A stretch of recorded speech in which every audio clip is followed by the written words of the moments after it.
lecture we look at quantitative models for layout.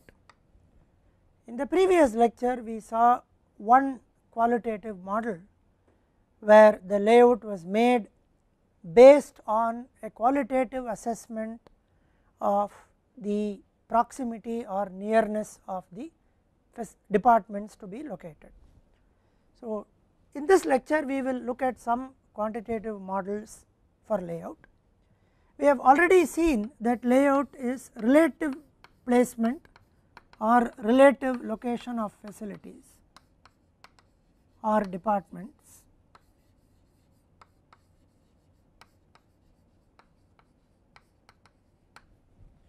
Now, let us assume that 4 departments have to be placed, and let us call these 4 departments as A, B, C and D. Let us also assume that there are 4 sites which we call as 1, 2, 3 and 4. Now, these 4 departments, there is going to be either some material movement or some people movement or some movement that happens among these departments. So, which we call as Wij, where Wij is the amount of movement from I to j, and let us describe a Wij matrix between A, B, C and D.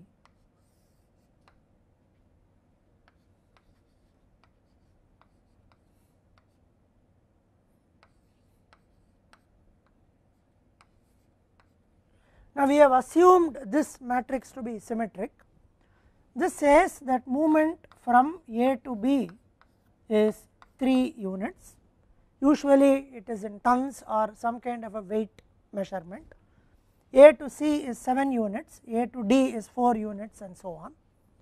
We have assumed symmetry, though in many cases it need not be symmetric, because the direction of flow of material inside a factory or a department can be different from I to j and j to I. So, in reality this need not be symmetric, but just to make the computations easy we are assuming a symmetric matrix here, which also means that from B to A the weight is 3 and so on.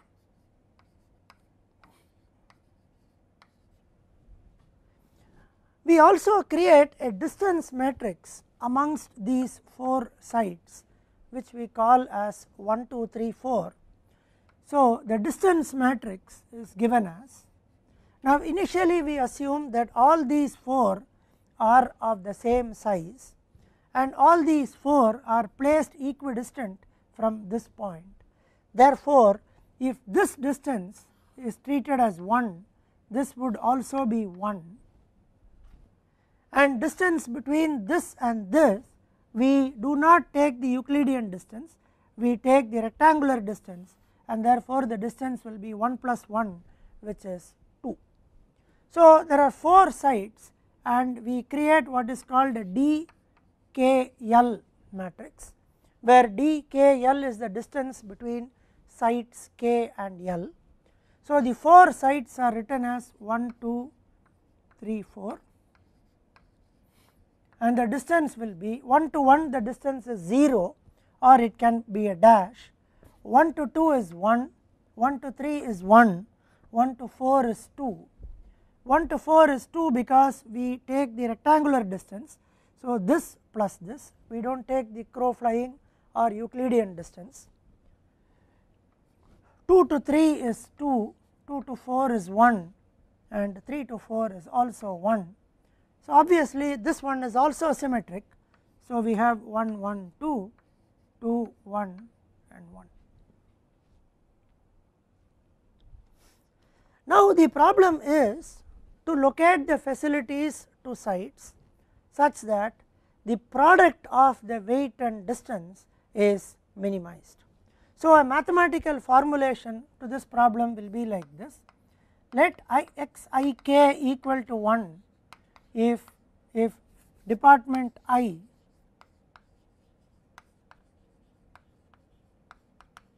is assigned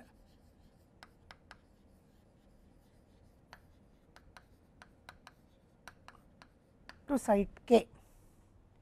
So, now each department has to be assigned to only one site. We assume an equal number of departments and sites. So, sigma xik equal to 1 summed over all k for every department I. So, every department I goes to only one site. Every site gets only one department xik summed over I equal to 1 for all k. K is the site. So, every site gets exactly one department allocated to it, and xik is equal to 0 1, which is a binary variable. So, either department I, if department I goes to site k, then the value is 1. If department I does not go to site k, the value is 0. Now, these are the constraints. The objective function is to minimize the product of the Wij's and dkL's. So, the objective function will be of the type minimize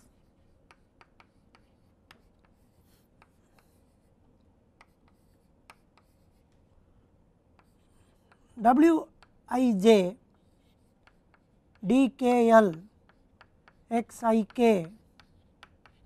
xjl.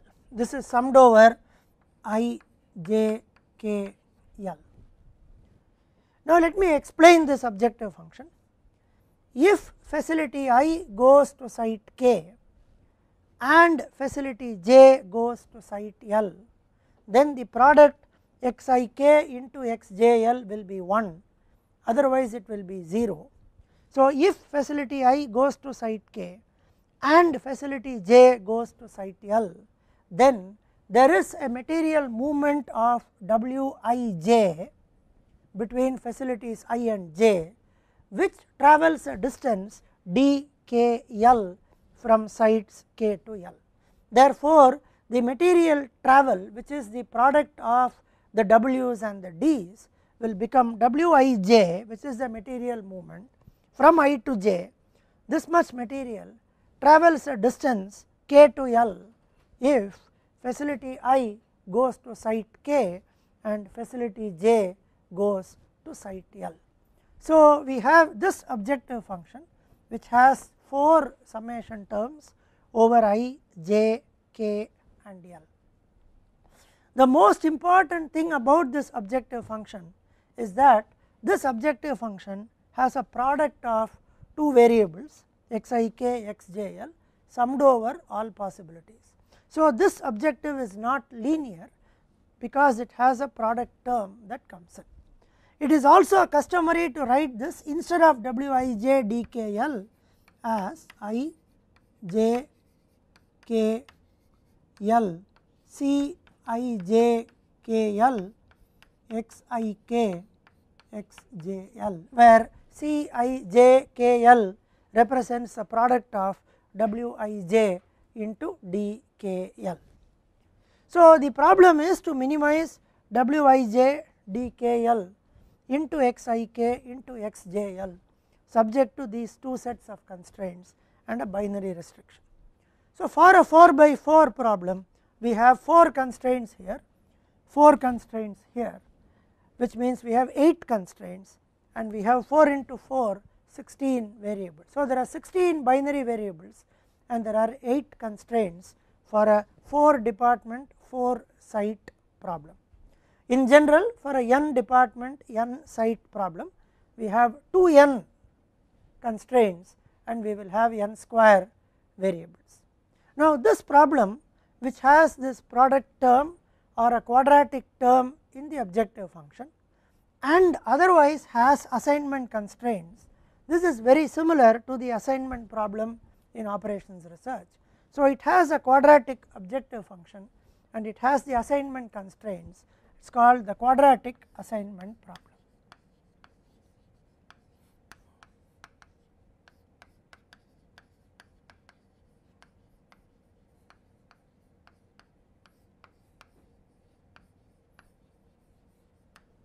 is called the quadratic assignment problem, and we can solve this formulation optimally to get the best layout for the 4 departments and the 4 sites given the Wij's and given the DKLs. Wij represent the amount of material movement from department I to j, DKL represents the distance travelled or distance between sites k and L. We solve this problem optimally to get the solution 1, 4, 3, 2 with z equal to 64. So, let me explain first the notation and how we get this 1, 4, 3, 2. So, in this notation, now this represents the site to which facility I is assigned. So, this would mean that facility 1 is assigned to site 1. So, x 1 1 equal to 1. Facility 2 is assigned to site 4, x 2 4 equal to 1. Facility 3 is assigned to site 3, x 3 3 equal to 1, and facility 4 is assigned to site 2, x 4 2 equal to 1. So, this is what this notation explains, and let us show this computation of this 64. So, now there will be 6 interactions, interaction between facilities 1 and 2, 1 and 3, 1 and 4, 2 and 3, 2 and 4 and 3 and 4. So, facilities 1 and 2, the W is 3,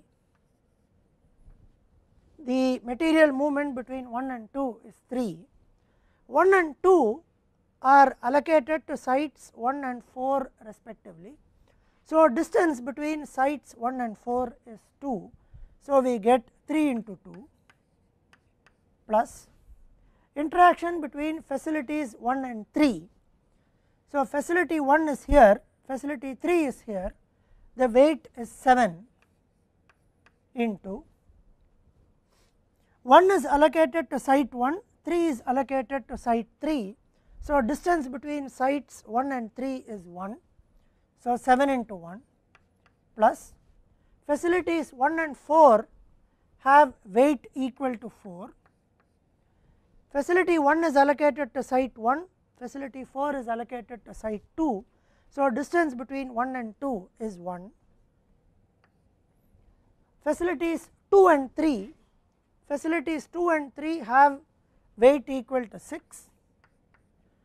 2 is allotted to 4, 3 is allotted to 3. So, distance between 3 and 4 is 1 plus facilities 2 and 4. So, 2 and 4 have weight equal to 5.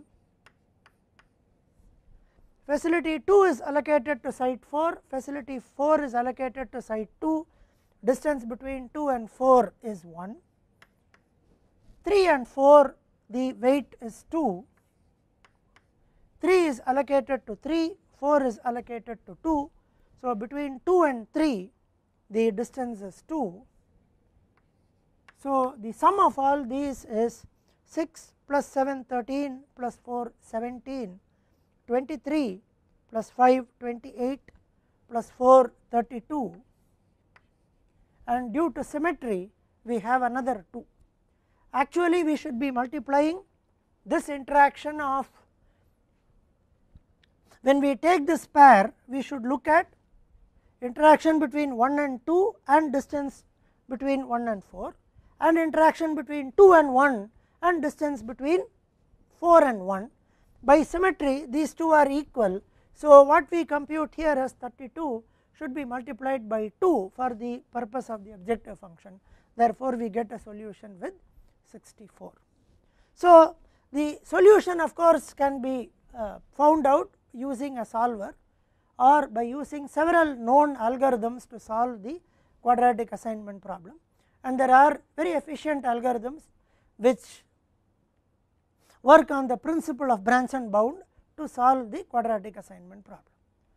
Nevertheless, the quadratic assignment problem is a difficult problem to solve, and as the number of, as n increases, as the number of departments and number of sites increases, the computational effort to solve this problem optimally is of exponential order, and it becomes difficult to solve the quadratic assignment problem optimally because the computational time will be very high. So, people have resorted to using heuristic algorithms which try to give the best solution, a near optimal solution, or sometimes slightly more than the optimal in terms of objective function value, because this problem is a minimization problem.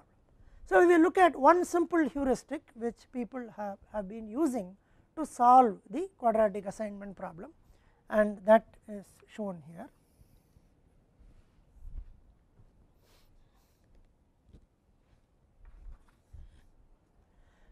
Following this notation, we could start with any feasible solution, and the easiest is to do 1, 2, 3, 4. Now, please note this notation once again. This notation is, it represents the site to which facility I is assigned. So, here the site to which facility 1 is assigned, facility 1 is assigned to site 1, facility 2 is assigned to site 4, facility 3 is assigned to site 3, facility 4 is assigned to site 2. So, we could start with the easiest one, which is 1, 2, 3, 4. We have already explained how to calculate the objective function value given a vector like this, which is what we explained here. So, we can follow the same computation to try and get the objective function value if we start with 1, 2, 3, 4, which is the most intuitive solution to begin with. So, this gives us z equal to 78. Now, we could follow some kind of a pairwise exchange heuristic, where we exchange 2 at a time to get a series of solutions. So, we could start with 2, 1, 3, 4, and on computation we get z equal to 64. We could do 4, 2, 3, 1, which has z equal to 74. We could have 1, 3, 2, 4 with z equal to 74. We could have 1, 4, 3, 2 with z equal to 64, and we could have 1, 2, 4, 3 with z equal to 78. Now, these are all some of these solutions which we could get by exchanging some of the facilities. For example, exchanging these two would give this. Now, from here we can exchange 4 and 2 to get this. We can use this and then exchange 2 and 3 to get this, and so on. So, we could do a lot of possible exchanges to try and get better and better solutions, and after a series of exchanges we realize that we could either pick this solution or this solution as the one which has minimum value of the objective function, and the algorithm can terminate with the best minimum possible value that it can give. At the moment here, if we have done only this, we know that we have a solution with 64, but we do not know that it is the optimum solution. Right now, since we have already seen that z equal to 64 is optimum, we could say that this exchange algorithm is able to give the optimum solution for this problem instance. But many times, particularly with as n increases, the exchange algorithm is unable to give the optimum solution in many instances. Nevertheless, it is a good heuristic to solve the quadratic assignment problem.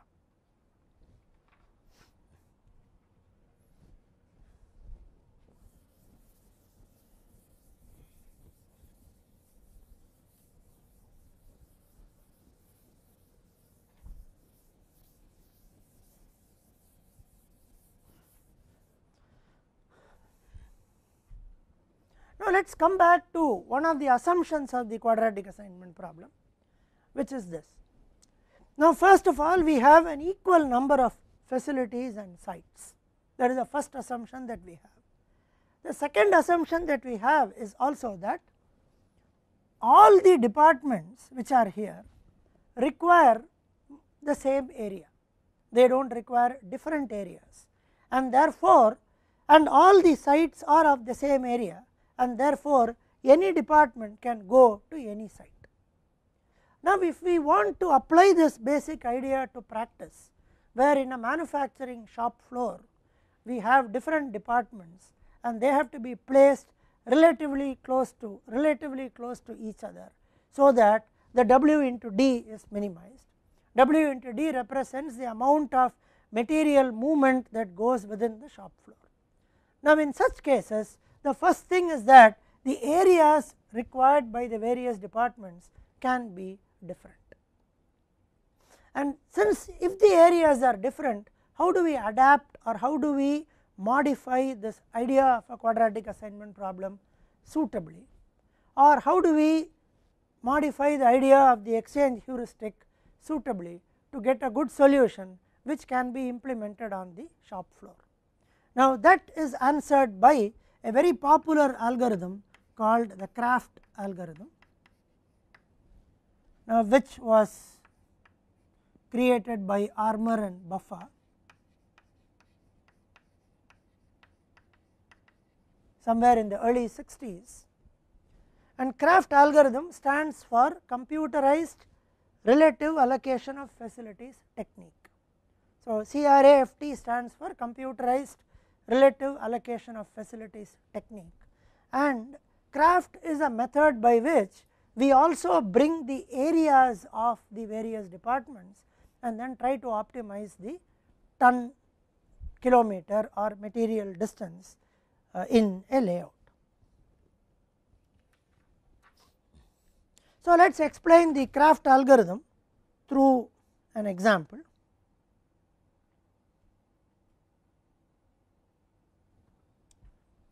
Now, let us assume that we have an initial layout which is like this.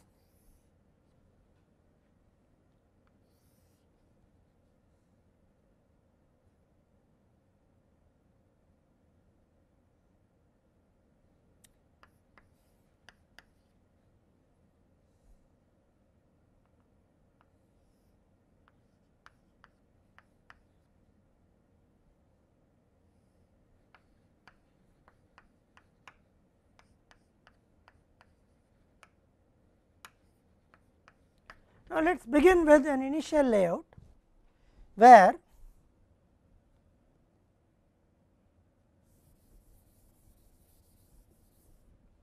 there are 4 departments A, B, C, D.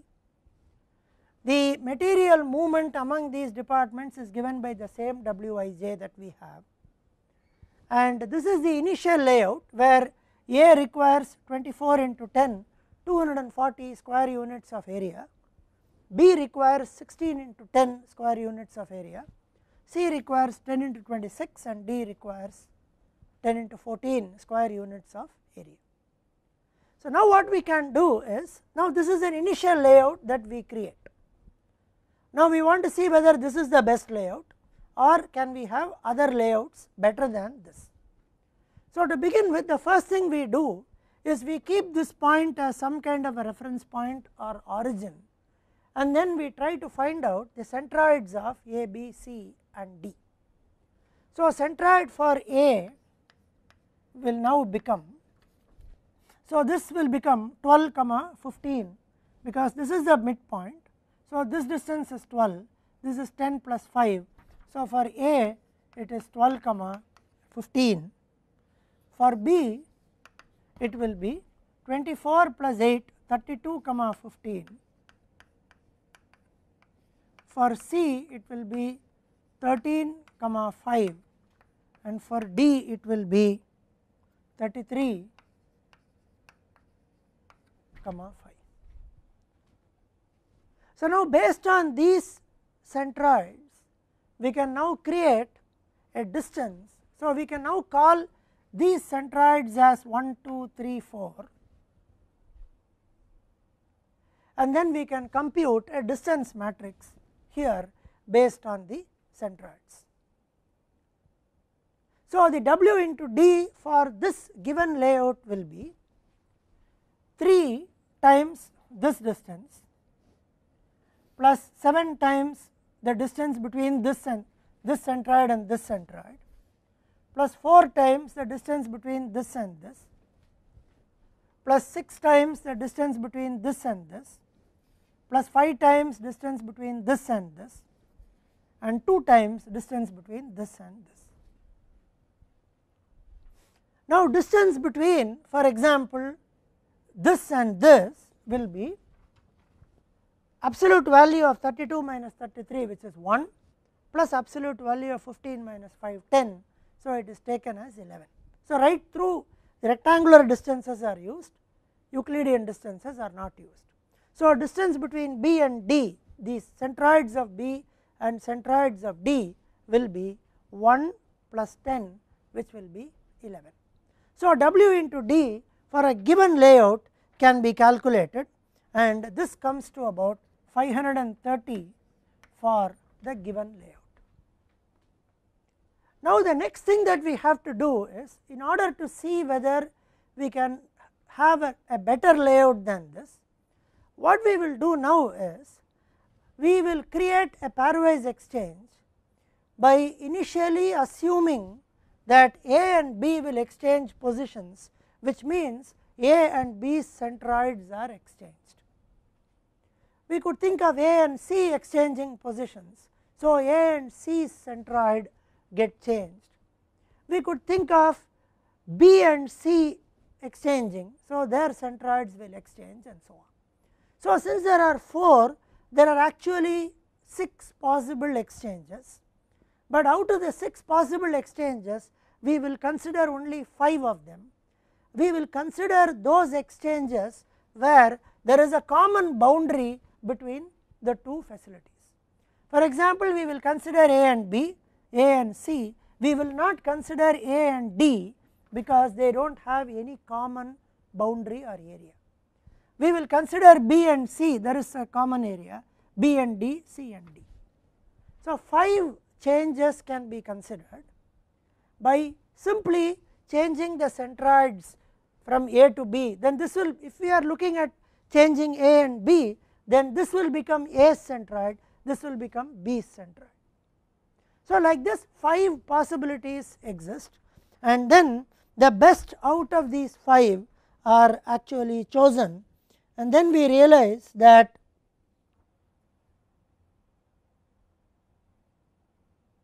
the best exchange happens between A and C with value equal to 481.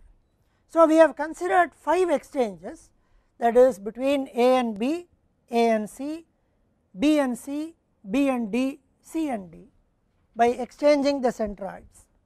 We have not considered A and D because they do not have a common border, and out of the 5 we realize that exchanging A and C gives us a good value of 481. But then there is a small approximation that we have assumed.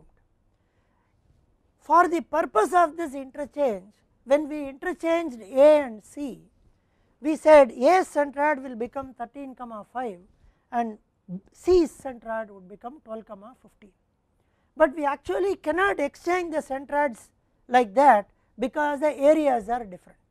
So, when the areas are different, the centroids will change. So, what we do now is we try to incorporate that, and then we actually exchange A and C to see what happens. Now, that is shown here. So, when we actually exchange A and C, B will remain as it is. So, B will be here, D will also be here. Now, we have to exchange A and C. In a way, the advantage of choosing departments that have a common border is by saying that when I exchange A and C, I have to put A here and I have to put C here. Now, the area that is available for C can accommodate A, whereas the area that is available for A cannot accommodate C. So, what we do now is we try to put the smaller area into the bigger area and keep the rest of the area for the bigger one. So, what we will do now is we will try and put A here Now this is 14, A is 24 by 10, so I will take another 24 for A, this is 40, so 24 plus 4 38 plus 2 40, and C will now come here. Now C loses its rectangular area, now it is actually made up of two rectangles which are like this. Now I go back and update the centroids. Now you see that A's centroid is 2 plus 12 14 comma 5, 14 comes because there is a 2 here and half of this 24 is 12, 14 comma 5. B's centroid will remain as 32 comma 15, D's centroid will remain as 33 comma 5. C's centroid will now have to be redefined, and that is computed as, now C is now taken as two rectangles, and we use the usual formula of A1 x1 plus A2 x2 by A1 plus A2 and B1 y1 plus B2 y2 by B1 plus B2. Now when we use that, then this into centroid of this plus this into centroid of this divided by the area will give us the actual centroid of C. We may even have a situation where the centroid can go outside of the figure depending on the shapes that we actually get, and therefore in this case C's centroid will now become 11.15 and 14.23. If we see carefully, the actual exchange has not happened. 13 comma 5 has become 14 comma 5 and 12 comma 15 has become 11.15 and 14.23. Now we have another layout which is like this. Now in this layout we now try to make exchanges. Now we can try and exchange A to B, we can do A to C, we can do A to D, we can do B to C, we will not do C to D, but we can do B to D. So we can try 5 more exchanges by simply first exchanging the centroids and then finding out if something is better, and after that actually making the exchange and updating the centroid. So this process can be continued till we actually get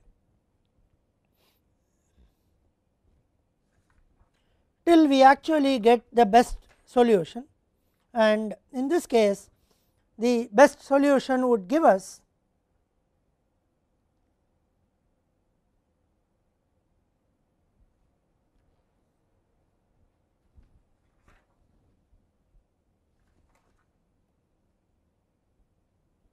actually we realize that this would be the best solution. We are unable to get further improvement with this, and therefore we could actually terminate with this layout for this particular departments C, B, A and D.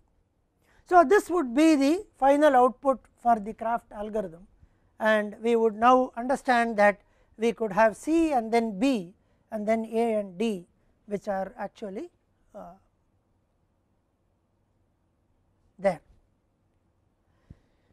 Now the algorithm would terminate with this kind of a layout, but then we also realize that having this kind of a layout is a little cumbersome because C does not have a shape which is completely rectangular.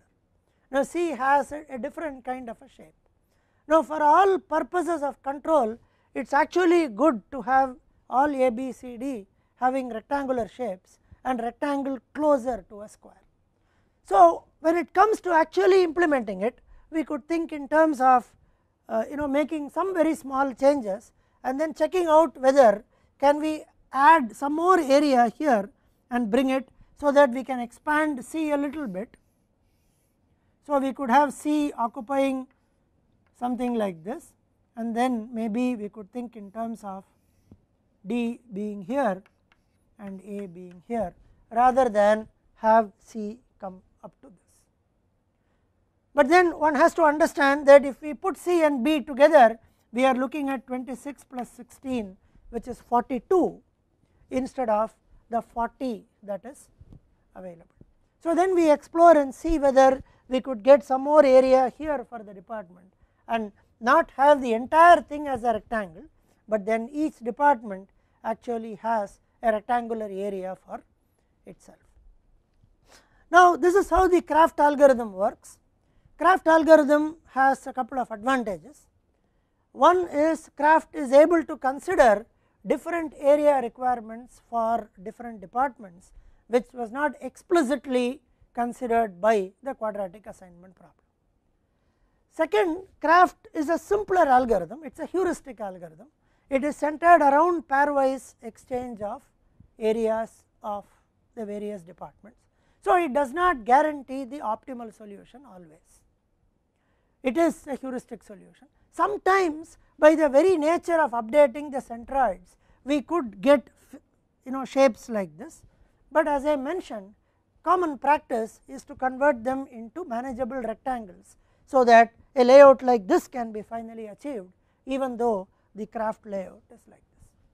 Now, Craft is a very significant contribution to the literature in operations management and layout, because Craft also had a computer program written in the early 60s, which could actually generate and one could print a layout using the computer program for Craft. For this reason, Craft became an extremely popular algorithm, even though Craft has certain simple limitations, like the fact that it is not an optimal algorithm, it is essentially a heuristic algorithm, and sometimes it could give us some kind of complicated shapes like this. Craft also can be modified and has been modified to include three-way exchanges, and several modifications to Craft have also happened. In this lecture series, we have touched upon very basic algorithms in the area of location and layout. Location and layout as an area is extremely important, and as mentioned, takes care of strategic decisions in the context of manufacturing and supply chain. There are several algorithms, both qualitative and quantitative, that researchers and practitioners have created over the last 50 years or so, which try and meet the requirements of location and layout. But then we have addressed very basic algorithms which capture the very essence of the ideas in facilities location and facilities layout. So, let us now have a quick recap of what we have actually covered, and are there few other things which can be touched upon before we kind of wind up this part of operations management in this lecture series. Now, the other things that one could look at is, in terms of layout, what we have actually done here is we have tried to model what is called a functional layout into a given area. Now, when we say that there are 4 departments A, B, C, D, we assume that there is departmental specialization, and these departments have interactions amongst them. So, a typical functional layout will be laid out this way, where A, B, C, D would be 4 departments in a functional layout. Much later, if we see the advances, the different types of layouts would be the line layout and the functional layout. Line layout is also called the product layout, where according to the product the machines are laid out. Functional layout is called the process layout. So, the machines are laid out according to the manufacturing process. Now, much later people moved on to what is called cellular layout,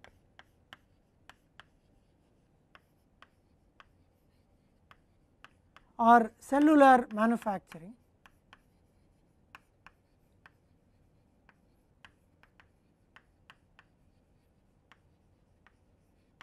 about which we saw briefly in the introductory lectures to this lecture series, where machines, different machines are grouped together in order to process a set of parts which are called part families. So, in the cellular manufacturing and cellular layout, a set of parts which can be made by a set of machines, the parts would be similar, the machines would be dissimilar functionally, but they will be capable of making everything required for these parts are all grouped, and each machine and part group is called a cell. So, the layout moved towards what is called cellular manufacturing, where the cells were created and cells were also kept separate. The difference is, in this context of cellular manufacturing, we do not consider each cell like a department here, because the material movement among the cells is far minimal compared to the material movement among the departments in a functional layout. So, ordinarily we do not try to optimize the 10 kilometer distance amongst the various cells, because the very principle of cellular manufacturing, the material movement among the cells is very less. So, the basic ideas in cellular manufacturing is more to do with cell formation than to do with how to lay out the cells. However, depending on the unidirectional flow in the cell, depending on some intracellular movements, depending on the flows of various parts that go in the cell, cell layout is also an important aspect to be touched upon, though we do not attempt to go deeper into cell layout in this lecture series. So, let us come back from the beginning and see what are the topics that we have actually covered in this lecture series. So, we started off with an introduction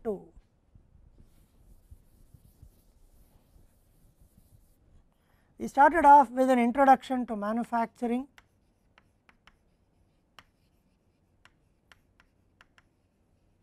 and operations management. We also described what was the basic challenge that today's manufacturing organizations face, and challenges that are there faced by organizations which are part of any supply chain. And then we moved into basics of operations management. We started with forecasting, and we explained a lot of time series models for forecasting. And then from forecasting we moved to aggregate planning, where using the demand for the products we made decisions on how much of regular time, overtime, capacity that is being used. And from aggregate planning we moved to disaggregation, which gave us how the time that comes from an aggregate plan is going to be used to make different products. Then we also saw a little bit of lot sizing here,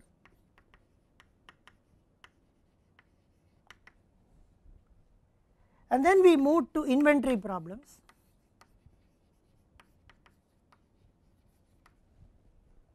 where we saw deterministic inventory,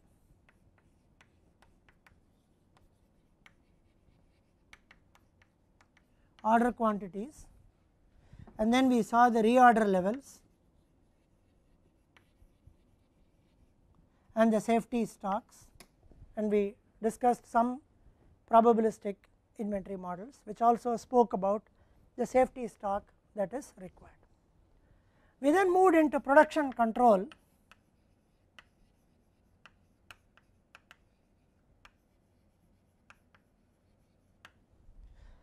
within the inventory we also saw inventory with time varying demand,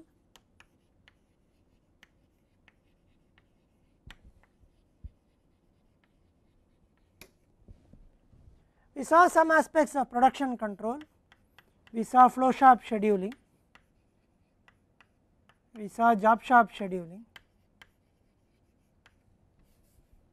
we also saw line balancing,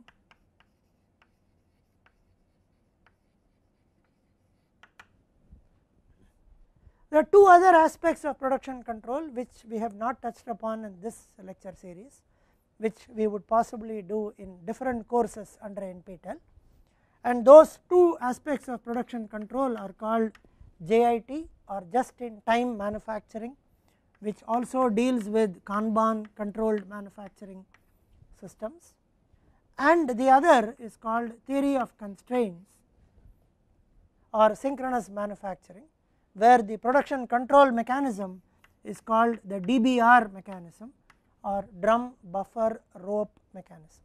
So, these two parts of production control we have not touched in this lecture series. Then we saw some aspects of layout and location. We saw the fixed charge problem or location allocation problem.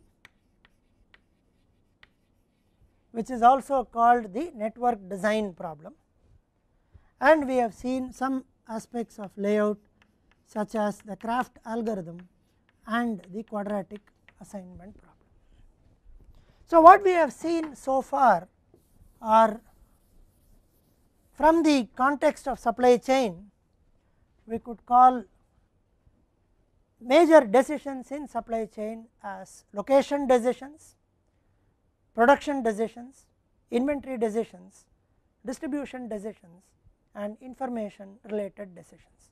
So, from a context of supply chain, we have seen location decisions here, where we spoke about different aspects of location and layout.